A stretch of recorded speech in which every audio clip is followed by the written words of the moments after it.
का आधार बनता है। यहाँ सब गंगा के लिए आते हैं, भूतो न भविष्यति, ऐसी व्यवस्था इस कुंभ में हुई है।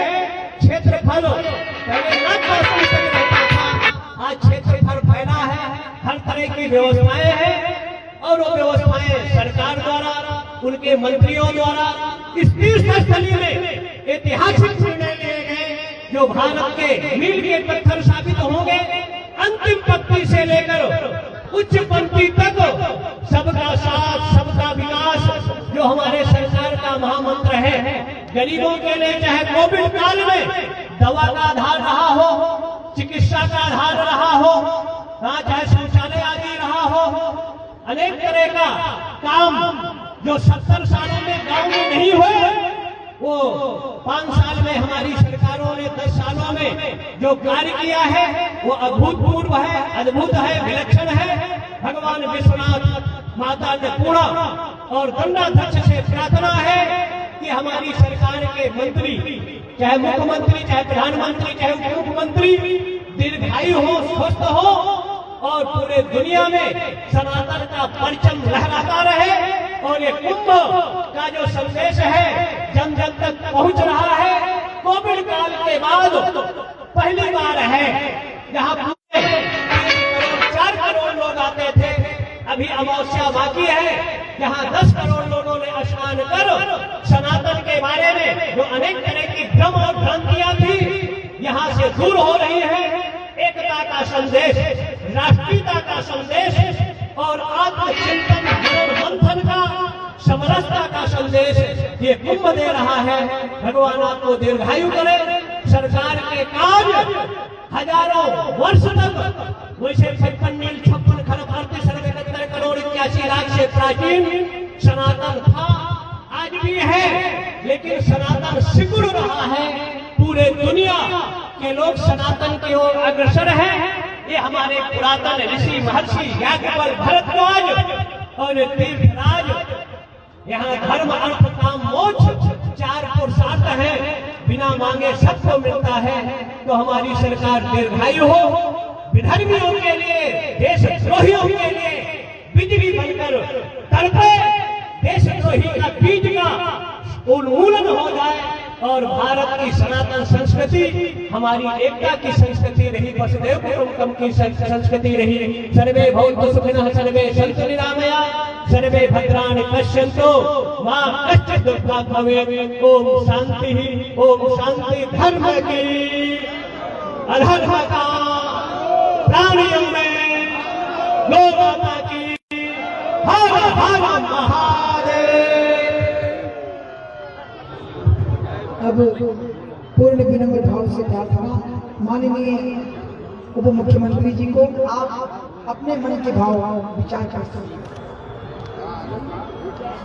मैं सबसे पहले तो परम पूज्य शंकराचार्य जी भगवान और मंच पर सभी विराजमान पूज्य संत और सामने बैठे, मैं पूज्य शंकराचार्य जी भगवान की आज्ञा से मंच पे आ गया। नहीं, यहाँ इतनी दिव्य मूर्तियां बैठे हूँ, मैं मंच पे आऊँ, मेरे लिए सौभाग्य नहीं है, इसलिए क्षमा चाहते हुए मैं यहाँ से आप सबको प्रणाम करता हूँ, आप सबके आशीर्वाद की प्रार्थना करता हूँ। आज का दिन मेरे लिए बहुत सौभाग्य का दिन है। महाकुंभ 2025 जिसकी चर्चा महाकुंभ क्षेत्र में ही नहीं, प्रयाग और प्रदेश में ही नहीं, देश और दुनिया में, और लोग बहुत बड़ी संख्या में प्रयाग की ओर चले जाते हैं। भारत के ऊपर अनेकानेक संकट आते रहे हैं, लेकिन आपके तपोबल की ताकत इतनी होती है कि वो संकट से यह राष्ट्र सदा मुक्त हो जाता है। मैं इसके लिए भी आप सबके चरणों में भगवान प्रणाम करता हूँ। आज यहाँ आने के लिए कार्यक्रम तो बना हुआ था, लेकिन मैं सच्ची बात आपको बता रहा हूँ, सरकार में जिम्मेदारी होने के कारण से सुरक्षा का काम हम आगे पीछे चलता है। और मेला क्षेत्र में आना नहीं चाहता केवल इसलिए कि किसी भी मतलब आप कुछ संतों को तो छोड़ो, कोई श्रद्धालु को भी कोई असुविधा ना हो, ये मेरे मनोभाव है। इसलिए मैं इधर आने का मैं मना कर रहा था, लेकिन हमारे अवधेश गुप्ता जी ने कहा कि नहीं, पूज्य महाराज जी की आज्ञा है, भगवान की आज्ञा है, चलना है, तो मैं यहाँ आप सबके चरणों की रज लेने के लिए आया है। मैं प्रार्थना करता हूँ भगवान, क्योंकि आप बहुत देर से, महाराज जी बताए अभी कि बहुत देर से बैठे हैं और आपकी साधना में कोई व्यवधान मेरे कारण से ना हो। मैं इतना ही कहूँगा कि डबल इंजन की सरकार जो है देश में माननीय नरेंद्र मोदी जी और प्रदेश में आदरणीय योगी आदित्यनाथ जी के नेतृत्व में ये सरकार पूज्य संतों की सेवा में, सभी श्रद्धालुओं की सेवा में समर्पित है। आप सबसे इतनी ही प्रार्थना मेरी है। मैं जानता हूं कि इस देश के अंदर, प्रदेश के अंदर अगर आज हम लोग सरकार के अंदर हैं तो आपके तपोबल की भी ताकत हमारी सरकार को।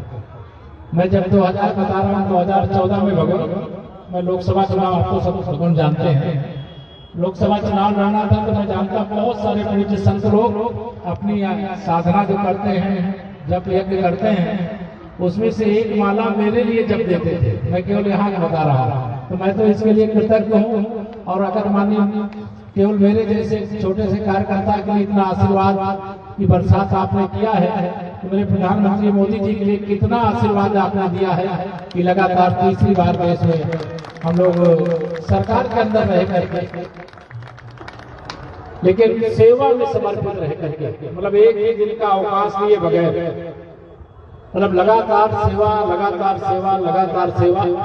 बहुत संकट आते रहते हैं और वो चले जाते हैं, लेकिन वह सब आपके आशीर्वाद का प्रताप है भगवान, आपकी तपस्या का प्रताप है, आपके तमाम जो अनुष्ठान करते हैं उनका प्रताप है, क्योंकि आप सर्व कल्याण के लिए आपने अपना जीवन समर्पित किए हुए हैं। मैं ज्यादा बातें न बोल करके, क्योंकि जहाँ इतने सब ऋषि मुनि, इतने संत महाराज जी लोग बैठे हुए हैं, मैं क्षमा चाहते हुए बस यही कि आने में देर हुई, आना नहीं चाहता था क्योंकि व्यवधान ना हो, और मैं मंच पे आया हूँ, फिर दोहरा रहा हूँ पूज्य महाराज श्री की आज्ञा से।